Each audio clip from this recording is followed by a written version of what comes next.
জয় জয়তে আমি আমাৰ আজি ইয়াতে এই সংবাদমেলত উপস্থিত থকা সকলো সংবাদকৰ্মী বন্ধু তথা ভাতৃসকলক আমি আমাৰ তৰফৰ পৰা অভিনন্দন জ্ঞাপন কৰিছোঁ। পোনপ্ৰথমে আমি আপোনালোকক আমাৰ পৰিচয়কেইটা দাঙি ধৰিব বিচাৰিছোঁ। আমাৰ মাজত উপস্থিত আছে আমাৰ বীৰ লাচিত সেনা অসমৰ গেলেকী আঞ্চলিকৰ সন্মানীয় সভাপতি আব্দুল মালিক ডাঙৰীয়া। মোৰ লগত আছে আমাৰ সদৌ টাই অসম ছাত্ৰ সন্থাৰ সন্মানীয় সম্পাদক মহকুমা সমিতিৰ ললিত চেতিয়া ডাঙৰীয়া।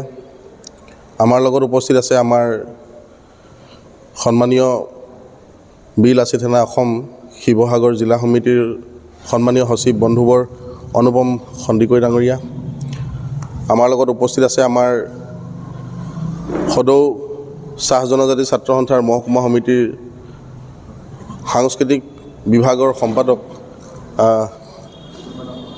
কি ক'লে জ্যোতিময় লাখৰ ডাঙৰীয়া।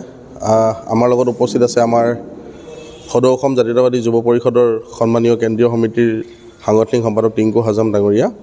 আমি সকলোৱে আপোনালোকক আমাৰ তৰফৰ পৰা সংগ্ৰামী অভিনন্দন জ্ঞাপন কৰিছোঁ। হয়, আজি এই সংবাদমেলখন আমি তাৎক্ষণিকভাৱে আমি অনুষ্ঠিত কৰিছোঁ, যিহেতু আপোনালোকে সকলোৱে জানে যে তেল আৰু প্ৰাকৃতিক গেছ নিগম অসম সম্পদে গেলেকী তৈলক্ষেত্ৰত প্ৰায় 1960 চনৰ পৰাই খনন আৰু উৎপাদনৰ কাৰ্য পূৰ্ণ উদ্যমেৰে চলাই গৈছে। আৰু এই খনন আৰু উৎপাদন কাৰ্যত বিভিন্ন ৰাষ্ট্ৰীয় আৰু আন্তঃৰাষ্ট্ৰীয় অনুষ্ঠান প্ৰতিষ্ঠানসমূহে আহি নিবিদাৰ যোগেদি আমাৰ গেলেকী তৈলক্ষেত্ৰত বিনিয়োগ কৰিছে আৰু ইয়াক আমি আদৰণি জনাইছোঁ। ইয়াত আমাৰ কোনো ধৰণৰ ওজৰ আপত্তি নাই। কিন্তু কথা হ'ল, আজি কিছু বছৰৰ পৰা আমাৰ এটা কথা দৃষ্টিগোচৰ হৈছে যে কিছুমান প্ৰতিষ্ঠানে এই যিবিলাক বিনিয়োগ, এই বিনিয়োগবিলাক ইয়াত পোনপটীয়াভাৱে হ'বলৈ দিয়া নাই। উদাহৰণস্বৰূপে আপোনালোকক ক'ব বিচাৰিছোঁ যে যোৱা সময়ছোৱাত আমি দেখিবলৈ পালোঁ যে ইয়াত বহুজাতিক বিভিন্ন ধৰণৰ ডাঙৰ ডাঙৰ কোম্পানীবিলাকে আহি ইয়াত আহি বিনিয়োগ কৰিলে।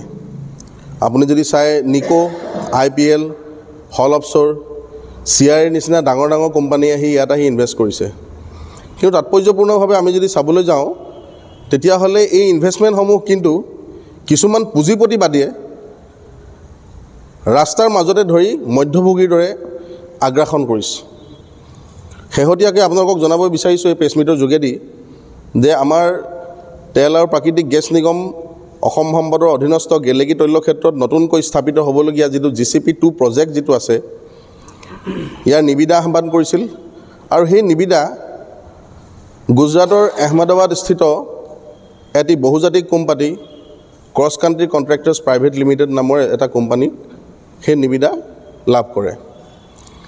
পৰৱৰ্তী পৰ্যায়ত এই cross country contractors private limited নামৰ এই কোম্পানীটোৱে এই নিবিদা ইয়াত আহি পোনপটীয়াকৈ তেখেতসকলে নকৰি চপান নামৰ আৰু এটা কোম্পানীক তেখেতসকলে অৰ্পণ কৰে। আৰু এই চপান নামৰ কোম্পানীটোৱে আমাৰ বহুতো যুৱকৰ লগত কাম বা সৰু সৰু ক্ষুদ্ৰ ক্ষুদ্ৰ ঠিকা প্ৰদান কৰিম বুলি এক প্ৰকাৰে কথা দিছিল। কিন্তু শেহতীয়াকৈ আমি দেখিবলৈ পাইছোঁ যে হঠাৎ কোনো ধৰণৰ আগজাননী নোহোৱাকৈ এই সমগ্ৰ ঠিকা, প্ৰায় এই 170 কোটি টকা ঠিকাটো সম্পূৰ্ণ MS সন্তোষ চাহেৱালা এণ্ড ছন্স নামৰ এটা প্ৰতিষ্ঠানক, শিৱসাগৰ এটা প্ৰতিষ্ঠানক গতাই দিছে।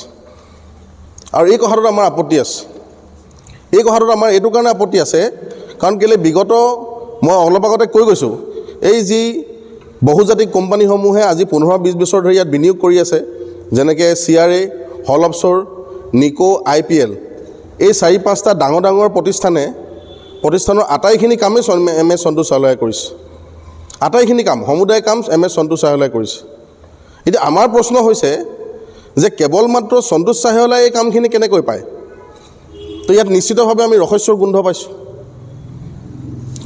আৰু তাৎপৰ্যপূৰ্ণভাৱে আৰু এটা মন কৰিবলগীয়া কথা কি যে এই ক্ষেত্ৰত কিন্তু নিগমে কিন্তু হাত উজান দিছে। এই ক্ষেত্ৰত নিগমে কিন্তু সন্তোষ চাহিলক ৰঙা দলিচা পাৰি দিয়া আমাৰ পৰিলক্ষিত হৈছে। প্ৰত্যেকটো প্ৰতিষ্ঠানৰ প্ৰত্যেকটো এনেকুৱা ধৰণৰ ডাঙৰ ডাঙৰ কাম অহাৰ লগে লগে আমি দেখিবলৈ পাওঁ যে সন্তোষ চাহিলে ফ্লাইট যোগেৰে উৰা মাৰি গৈ সেই ঠাইত গৈ পেলাই তেখেতসকলে নিজৰ মাজত কথা বুজাবুজি কৰি পেলাই কোম্পানীটো নিজৰ মাজত আবদ্ধ কৰি ৰাখি পেলাই গোটেই সমুদায় ঠিকা নিজৰ নামত লৈ লয়। ইয়াৰ ফলশ্ৰুতিত কি হৈছে যে আমাৰ শিৱসাগৰ নাজিৰা তথা গেলেকীৰ যিমানখিনি ঠিকাদাৰসকল আছে বা যিখিনি ল'ৰা আমাৰ নিবনুৱা হৈ পেলাই আছে, এইসকল ল'ৰাবিলাকে পোনপটীয়াকৈ ইয়াত জড়িত হ'বলৈ পোৱা নাই। আজি গেলেকীৰ নিচিনা এডোখৰ আণ্ডাৰ ডেভেলপ স্থানত যদি কোনোবা এটা বাহিৰৰ কোম্পানী আহি পেলাই যদি বিনিয়োগ কৰে, তো ইয়াত আমাৰ গেলেকীখনৰ আৰ্থ সামাজিক উন্নয়নৰ কথা জড়িত থাকে।